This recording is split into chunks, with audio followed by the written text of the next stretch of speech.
Meeting in the middle. Sometimes it's a great thing to do. At other times, not so much. Meeting in the middle and watching a drama when you want to watch a sci-fi film and your spouse or friend or sibling wants to watch a romantic comedy, that's a good idea. Or meeting in the middle and promising you'll get the report done for Friday when your boss asks for it for Monday and you didn't think you'd get it finished till next week. That's a good idea. But trying to meet in the middle, the person mugging you on the street, or you can have my phone if I get yours, it's not going to work. Trying to meet your cancer in the middle. Well, cancer, you can have my prostate and pancreas, but not my bowel or my lungs. Well, it's not a good idea. You want all of the cancer out of your body, not just some of it. Meeting in the middle. Sometimes a great thing to do, at other times not so much. And I wonder whether we can be tempted to try to meet sin in the middle. I'll allow myself this little indulgence, but I'd never do that. Well, I know that's bad, but I don't really see this as a big problem. Or I know that I can be different from my friends, colleagues, family when it comes to this, but I draw the line there. We probably don't even do it consciously. We don't even realize that this is the process going on in our thoughts and in our hearts. So I know that I do it all the time. Punch someone in anger? Well, I'd never do that. But nurse a little grudge? Oh, we all do that, don't we? It's not really that bad, and they deserve it. Steal a friend's latest model of the iPhone? I wouldn't dream of doing that. But spend hours Googling it, and the evening after seeing them, trying to find a deal cheap enough that I can justify buying one for myself? Well, is that even a sin? Drink too much at the pub with my old teaching friends? No, I know better than that. But join in the moaning about our old head, insult the difficult parents and challenging children, make fun of the awkward colleague? Well, that's just what I have to do to fit in. We try to meet sin in the middle sometimes. We try to set the rules for ourselves. We look for a middle ground, a compromise. But this is a dangerous thing to do. The book of Judges warns us. But before we see how, let's consider just in a bit more detail where we are at the beginning of this book. Things had been going well. God had led his people into the promised land under God-appointed, faithful and godly Joshua. Cities had crumbled, nations had been subdued, pagans had been saved. Think of Rahab. Things had been going well. And the book of Joshua had ended on a high. And Judges starts on a high. And though Joshua's death, reported in verse 1 of chapter 1, had the potential to create a crisis, well, the Israelites had done exactly what they were meant to do and asked God in verse 1 what they should do next. Judges starts on a high. But if you know the rest of the book, and especially how it ends, you'll know that it ends in a mess. The book as a whole, and particularly the last 5 chapters, record some of the most awful scenes in the whole Bible of idolatry, violence, greed, deception, rape, vengeance, trafficking, and among God's own people, not among their enemies. It just starts on a high, but it ends in an absolute mess. But maybe we should avoid this book. It's gory, gruesome, and depressing. It would need a dozen trigger warnings if you made a film of it today. But also, and maybe this is its greater crime, it can feel a little dull.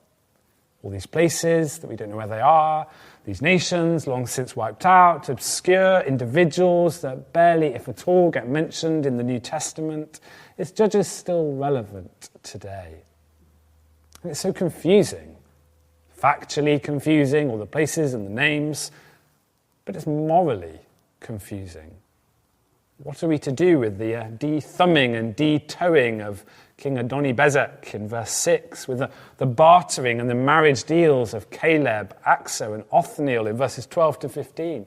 And hadn't the Israelites just escaped from slavery? Should they now really be forcing the Canaanites into slavery? From verse 28 to the end of that chapter. Does God condone these actions? And if he doesn't, why didn't he stop them? Judges is not clear-cut. It's not sanitized. It's not PC.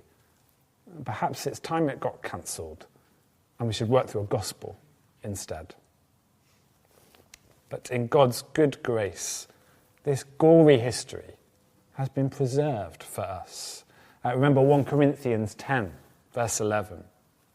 These things happened to them as examples and were written down as warnings for us. The lives of these men and women, God's given us as warnings. And so we shouldn't ignore a difficult book like Judges, but we must read it in the light of the gospel, not how it might be read at the synagogue down the road. We must look for how our good God's light still shines through, even in dark days such as these. And we should examine it for what it shows us of him, of the one who saves his undeserving people in extraordinary ways again and again and again. And we should search for what it shows us of Jesus. In the occasional moments, its human characters get things right, and in the rather more common moments when they don't. Let's read this book, but let's read it in light of the gospel over these next couple of months. To the book itself, chapter 1, verse 1, through to chapter 3, verse 6. It's basically a really long introduction before we then kind of work through some of the main judges kind of one by one. And we'll consider this long introduction in two parts. Martin will pick up from chapter 2, verse 6 next week. And today will be chapter 1, verse 1 through to chapter 2, verse 5. And we'll consider that first part of the first half in two parts. A conquest that started so well but failed to deliver. That's the story of chapter 1. And then 2, a people who chose compromise over compliance. That's God's summary of what's happened in chapter 1 at the beginning of chapter 2. So our first point, a conquest that started so well but failed to deliver.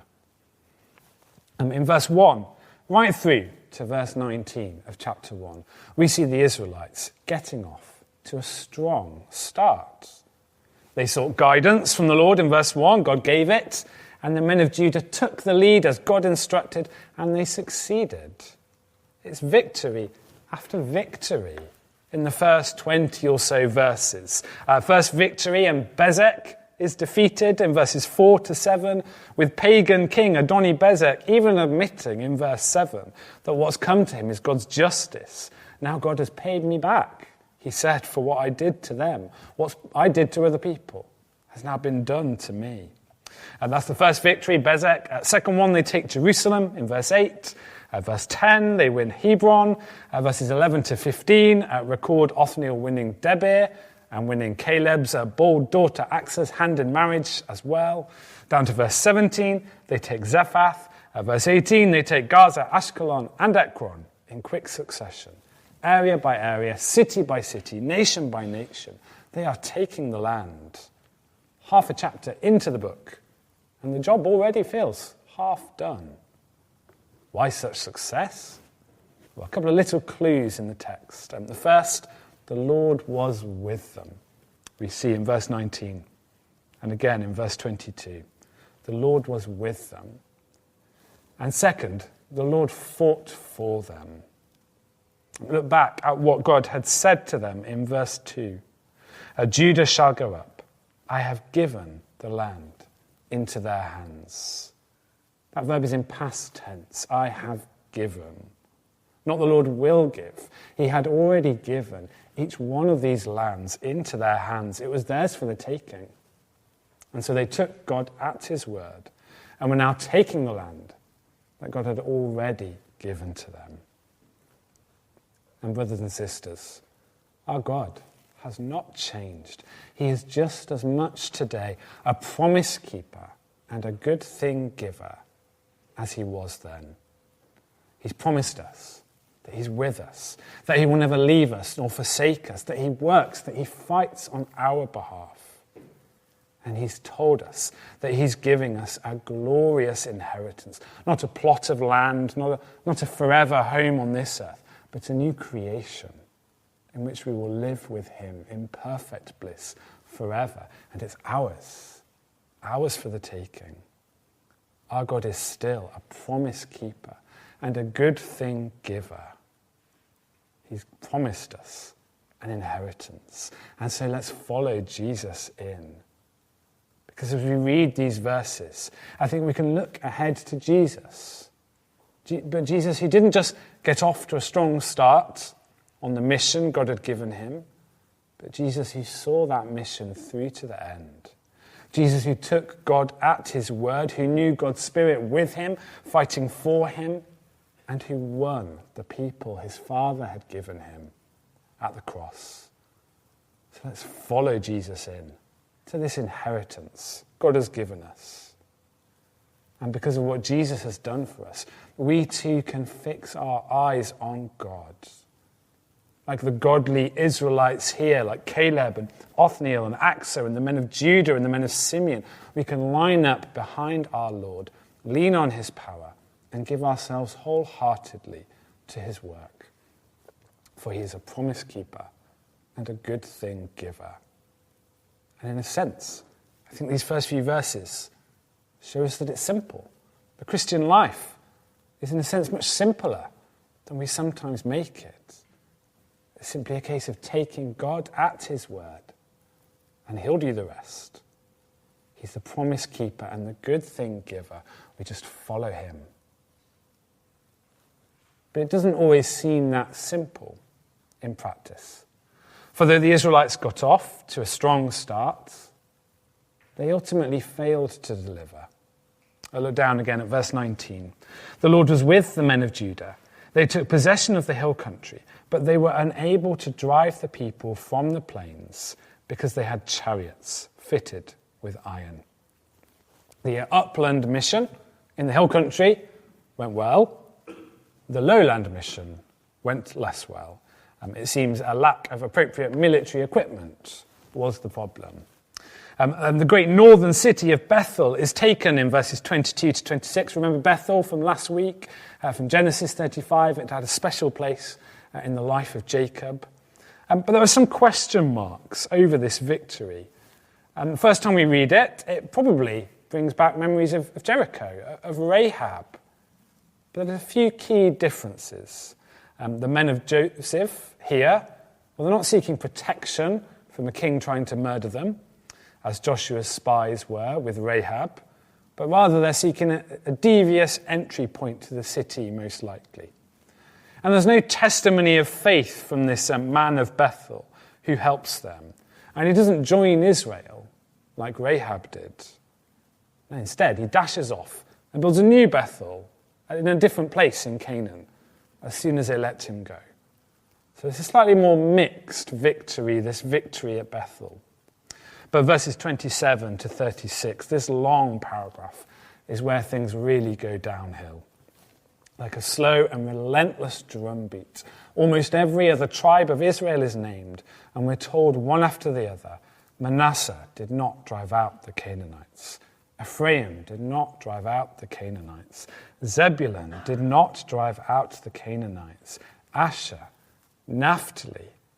And by the time we get to Dan, at the end of the chapter, well, we've gone from the Canaanites being allowed to stay in Canaan, but at a distance from Israel, in verses 22 to 26 with Bethel, to the Canaanites being allowed to stay in Canaan among the Israelites, in verses 27 to 30, to the Israelites being allowed to stay in Canaan among the Canaanites, in verses 31 to 33, right to the Israelites being allowed to live in Canaan, but at a distance from the Canaanites, with the Danites and the Amorites, here in verses 34 to 36. What a mess Israel have made of things. This conquest report has become almost an anti-conquest report. They started so well, but they failed to deliver. It's a job half done, How could it all have gone so wrong?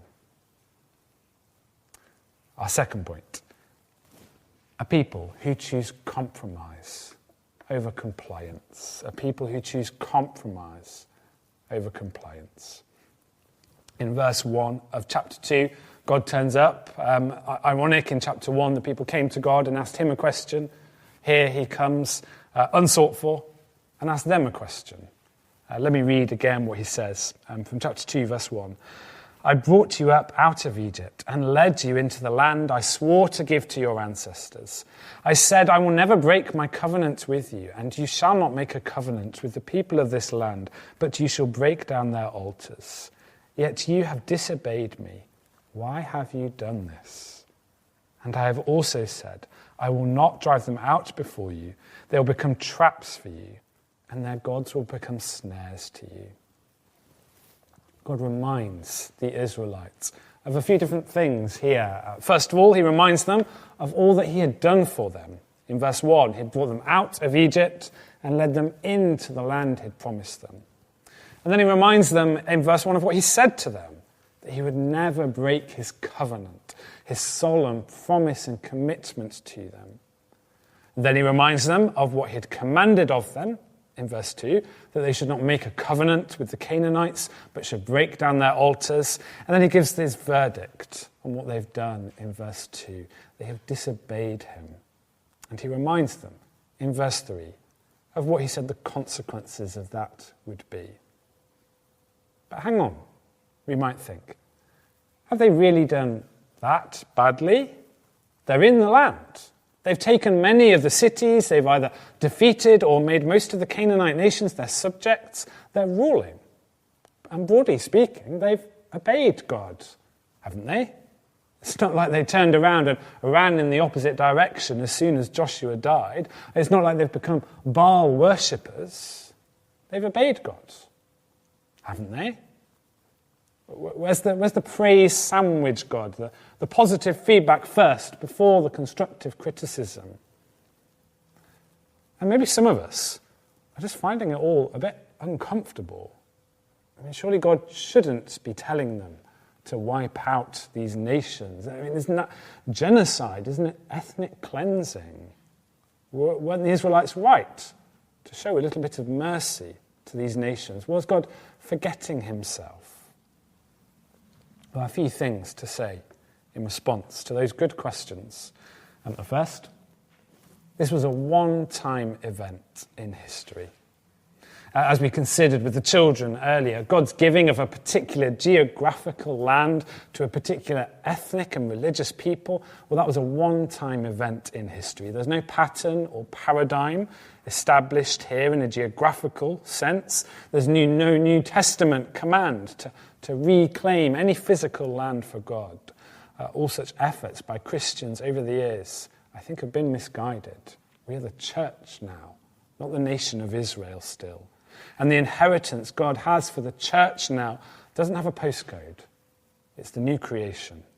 The battle we fight to enter that kingdom is entirely a spiritual one. So first, this was a one-time event in history, not a paradigm or a pattern. And the second, the Canaanites were evil. It's tempting to think of the Canaanite nations as a poor, innocent victims who had no idea what was coming to them. We think of sort of colonialism, perhaps, and we just think they're innocent. But that's not the story the Bible tells of these nations. The Canaanites were notorious for their evil. Right back in Genesis chapter 15, God had warned Abraham that the sin of the Amorites hadn't yet reached its full measure. It was bad, but it was going to get a whole lot worse, God told Abraham. And in Genesis 34, the chapter that we probably quite wisely for an all-age service and didn't dwell on last week, who is it that took Jacob's daughter and raped her? It was the Canaanites and Perizzites, exactly the same people we meet here. And have you ever wondered, perhaps, why the lists of things that God's people were forbidden to do in the law of Moses, some of them just seem so obscure and awful? Why did they need to be told not to commit bestiality, not to commit incest, not to commit child sacrifice? Why? Well, because that's exactly the sort of things that the Canaanite nations were doing. Even Adoni-Bezek here can see that he's receiving God's justice. Whether or not the Israelites were right to chop his toes and thumbs off rather than just giving him a death sentence, he can see that what is being done to him is only what he has done to these 70 kings before.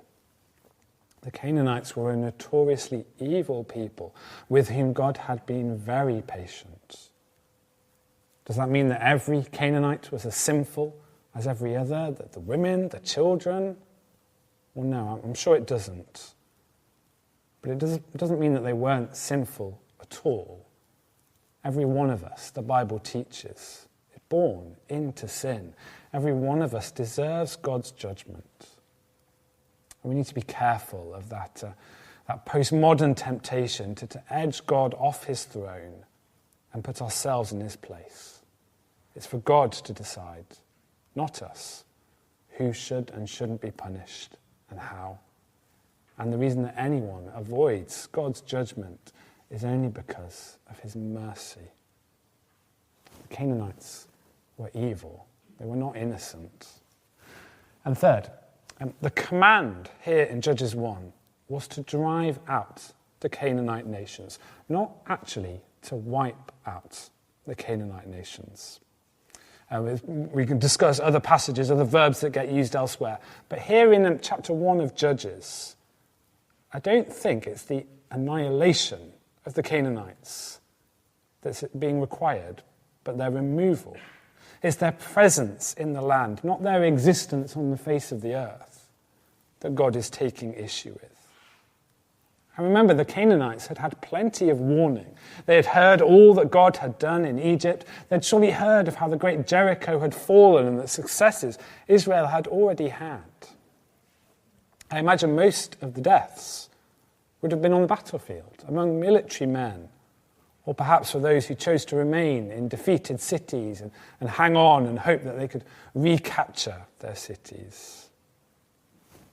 The command was to drive them out, here in Judges 1, not actually to wipe them out.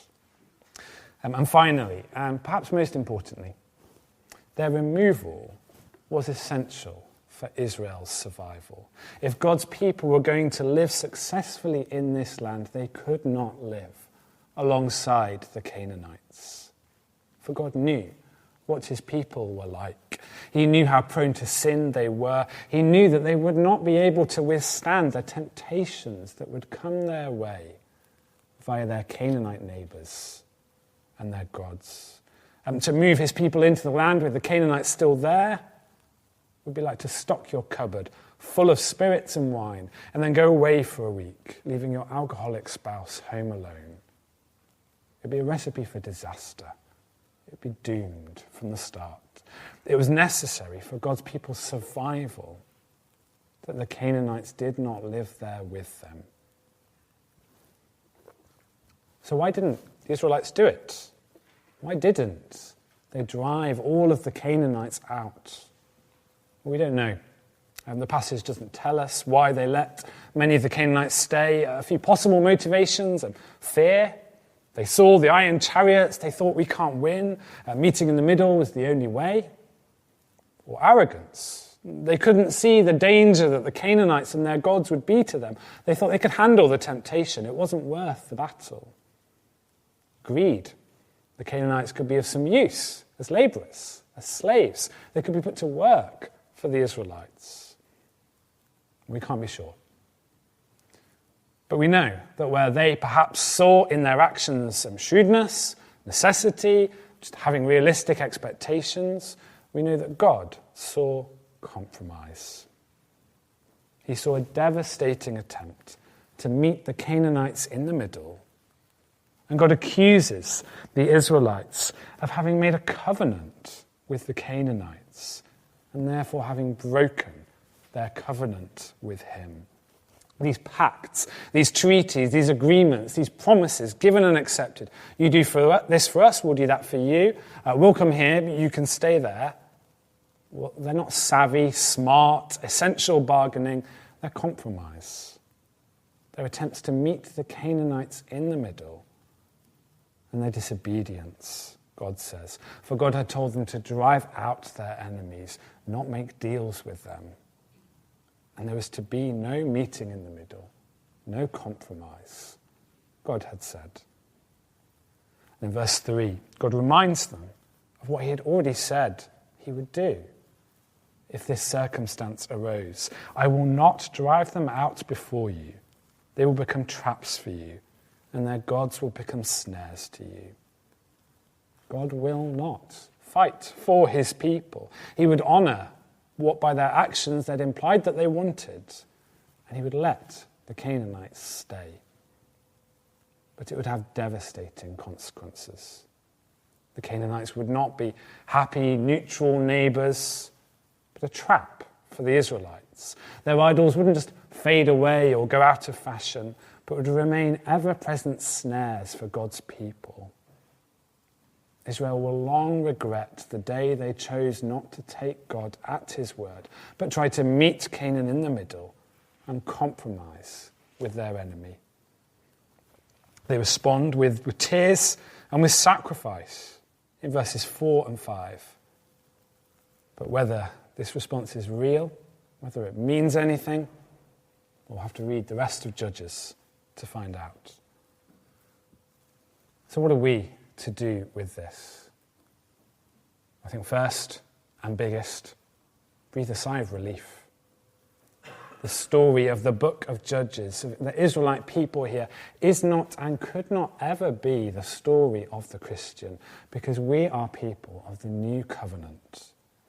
God has done all the work because he knows that we're not able. With Jesus' death in our place and his perfect obedience on our behalf, Jesus has done it all. He hasn't just given us the inheritance, he's taken and fully possessed it for us. And our weakness, our failure, our disobedience, our foolish, vain attempts to meet sin, to meet the world in the middle, well, they will not, they cannot bar our entry to the new creation. Nothing can stop us getting in because Jesus has done it all. So our first response to these sad events is just breathe a sigh of relief. Because of Jesus, this can't be our story as Christians. And the second response is to hear the warning. Do we see how tempted we so often are to forget that we're in a spiritual battle and that it's an all-or-nothing battle? There'll be no final treaty made between God and the devil. Sin will be allowed no corner in the new creation. Satan wants our whole souls, and God says he cannot have an inch of them. We're in a battle, and we're to stand firm and not give way in the spirit to the flesh, the world, and the devil's attacks. But do we see how often we're tempted to barter with sin, to try to meet it in the middle, to compromise with the world? We get scared, we want to fit in, or we just don't want to stop sinning, to put sin to death in our lives. But with Jesus, we can. With the Spirit in us, we don't have to meet sin in the middle. For our God is with us, and he fights for us, and he has given us all the armor we need and all the arsenal we need in his word. All we need to do is take him at his word, for Jesus has done it all.